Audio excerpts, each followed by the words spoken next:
Hey folks, I wanted to do a quick slideshow here and pay some homage to the 2017 R1200GS Rallye. I've decided to get rid of this bike and move on to something bigger and better.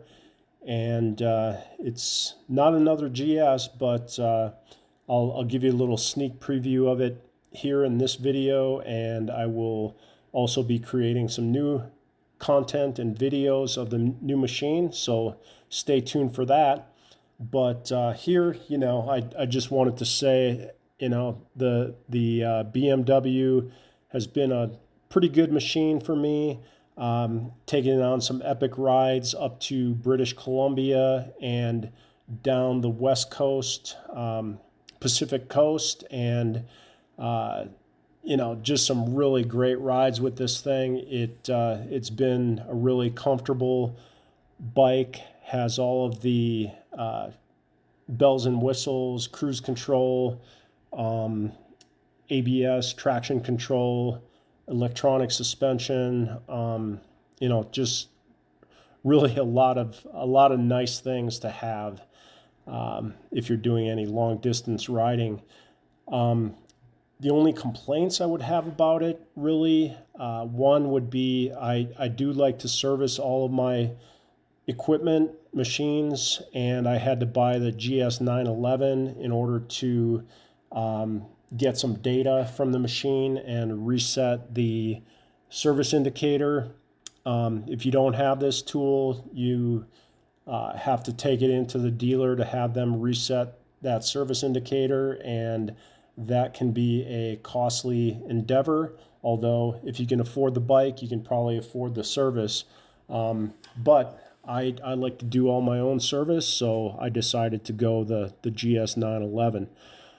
The other thing that bothered me about this bike was the engine noise, and it was coming from the right hand side cylinder, and best I could tell from reading up on the forums and so forth, I think it was a decompression thing on the cam, and I just can't get over that. And that was one of the compelling reasons that I got rid of the bike was, for a esteemed motorcycle like a BMW that supposedly will run forever.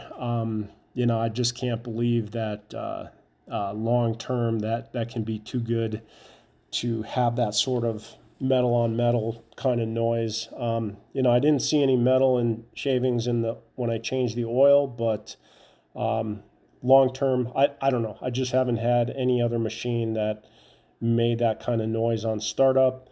The other thing was it had a little bit of resonant vibration at certain RPMs. I think around 2,500, 3,000, something like that, if I was just cruising along with not much load.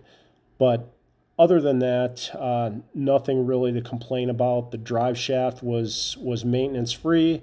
It was subject to the recall for draining of the swing arm, and they were never got it done. I got the notification a year ago, and the dealer never called me that they got the parts, so the recall was never completed. Other than that, I just want to say, in general, really great machine, very comfortable.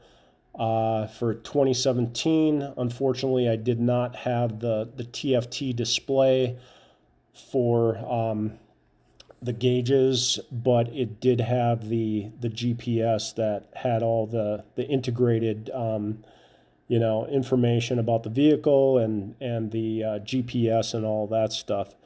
So anyway, I am going to miss the bike a little bit, but time to move on. So yeah, that's about it.